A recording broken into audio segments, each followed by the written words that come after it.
Hey, how's it going? My name is Dustin. I'm a freelance writer. Welcome to my YouTube channel. I got some notes here. I'm just going to kind of go through how I became a freelance writer step by step, kind of my life journey and how I got to this point. So it started off, even in like elementary school, I did write some stories, but really the hints early on started to come in like high school, I'd say. So I registered for it's called Writer's Craft. It's like a special English class that we could take as an elective in grade 11. So I did that. That was like my first taste of writing and when I really knew that I wanted to be a writer. I always enjoyed like English class, I guess, but I never made the connection that I could do this as a career. In addition to being a writer, I also had some other aspirations in high school. Like I started off in grade 9, I was really into art. I took an art class and I was sure that I wanted to be an artist. And then at another point, I wanted to be a pharmacist, but then my parents kind of crushed those dreams, I guess. They just told me that I should pick something that is stable and well-paying as a job, and then you can always write in your spare time, or you can always paint or do those kinds of things in your spare time.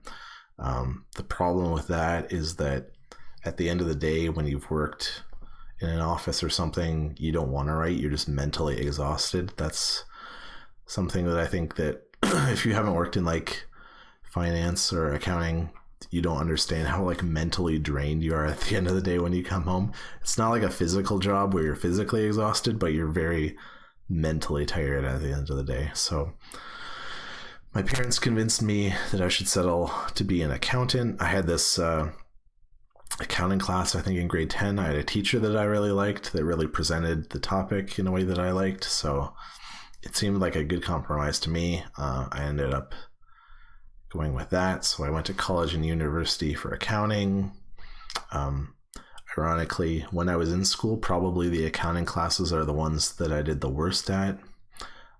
Like when I was at community college, I had like psychology and sociology and anthropology, and I would get like 100%. I think in my sociology class, I got over 100% somehow. We had bonus marks, so I got like 110% in that class. But then the longer and longer I went on with it, I know there was one class in university that I was probably in like the 50s or 60% at the end of the semester. It's like the one class that I thought I might actually fail. I was just not passionate about accounting. So basically, I liked every other course that I was taking except for accounting.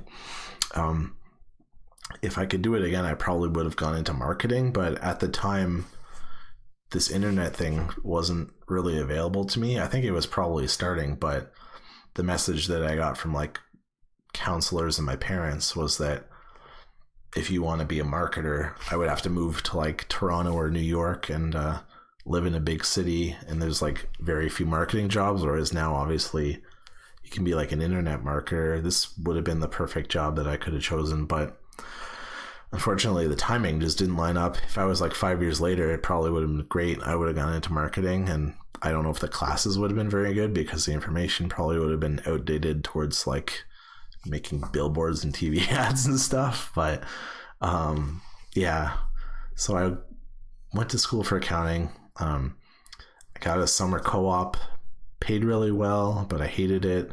I gained tons of weight. I just was tired at the end of every day. And then when I finished university, I got a full-time job in an office. I hated that.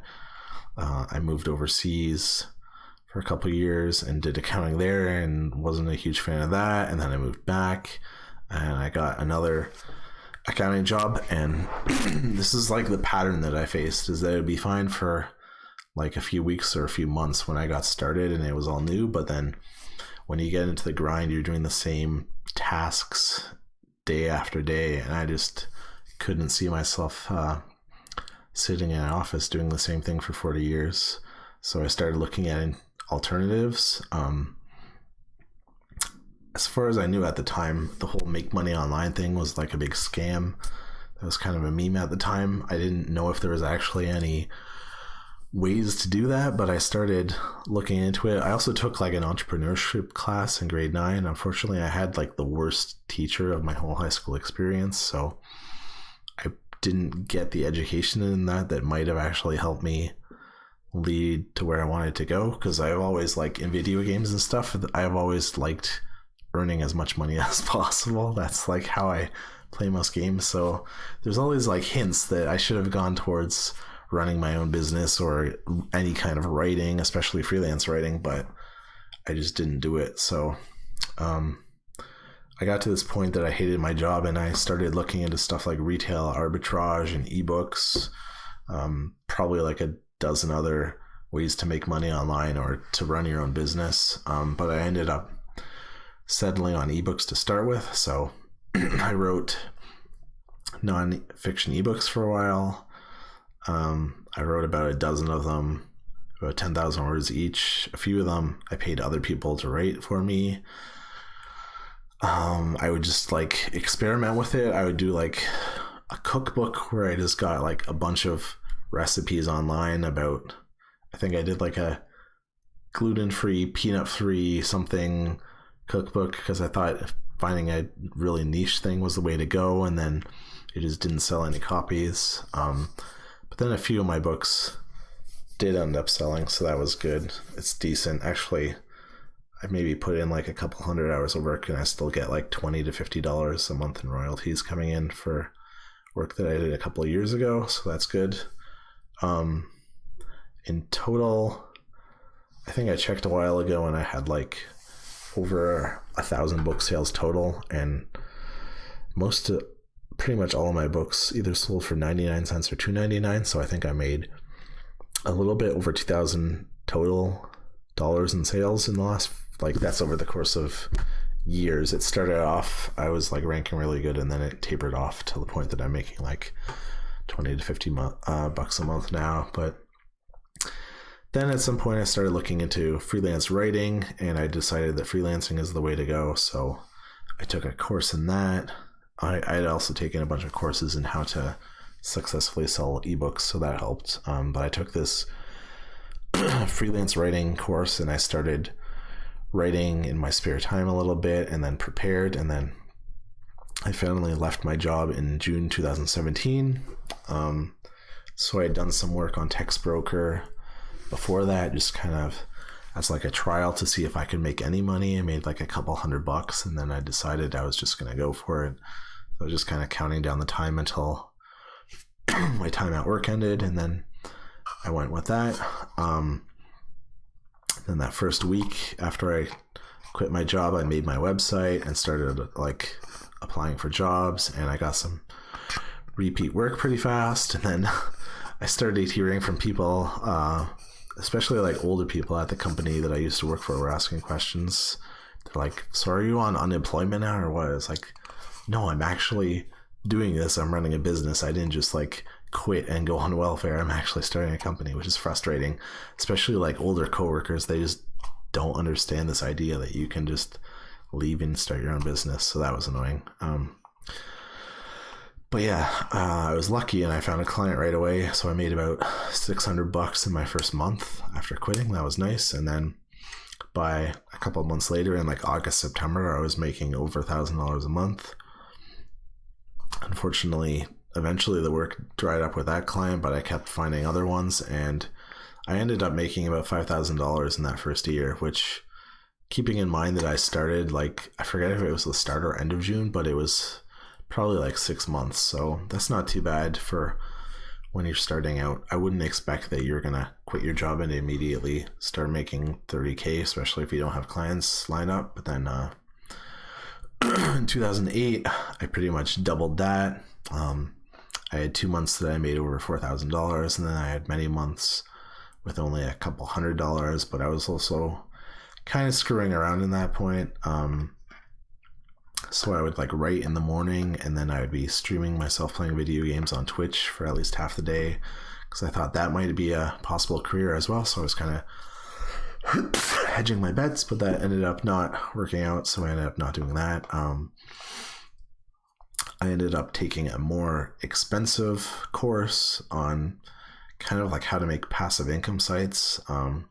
So then I started writing my own blogs in addition to writing for others. And then in January 2019, I made $10,000 in a month. That was like the big threshold that I was going for.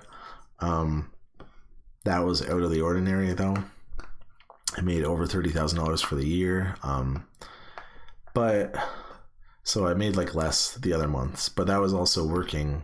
I probably worked like 4 hours a day, not even all the time. Like we got a pug in the summer, so I took 2 months off. I called it like pug paternity. So I was just like spending 2 months like looking after this pug and training it and trying to not let it be in the house. So I wasn't really writing at all during that, maybe a few blogs for my own site. Now we're here in 2020. I've got writing that I do for multiple repeat clients. I haven't even looked for any new clients in a while because I just have recurring work that comes in. As soon as I finish up one job, within a week or two, I've got like a bunch of stuff that somebody else wants to write. So that's great. My own blogs, they aren't making too much. I think I've had a few months that I made like $50 in ad revenue. Now that everything that's happened in the world, that's scaled back a lot. I also just wanted less ads on my website to have a better experience because I was worrying that it was affecting my rankings. But overall, like I've got a couple blogs, they're making 10,000 views a month total, so that's nice. I could try and scale that up. So could I be a 6-figure writer? Yeah, I think I could scale it up and maybe even like hire writers below me to handle the extra work. That's the thing, is when I was making like 10 grand in a month, I was working 8 hours a day and even a bit on weekends, which isn't sustainable. But for me, it's mostly about the lifestyle. So typically I'll work like, even when I have work to do, I'll work like 4 hours a day. I'll sit down and I'll crank out the work for 4 hours and then I'll just relax the rest of the day or do whatever I want to do.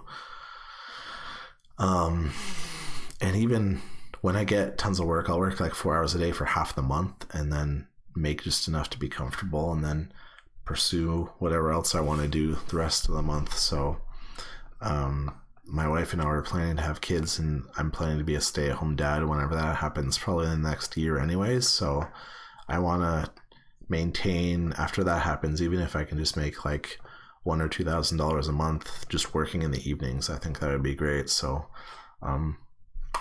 after the kids go to bed, if I can work for like 1 or 2 hours and have an extra $2,000 every month, that would be good. So that's where I'm at today, and where I hope to get you guys to. Anybody that's watching along and following with my advice. If you're thinking about being a freelance writer, I hope to be able to get you on the same journey that I had, where you can make like 30 grand a year in a year or two. So subscribe to my channel if you haven't already, and I'm going to have more information about common writing questions and how to get started, things like that. So I'd really appreciate following along with my journey, and I'll see you guys in the next video.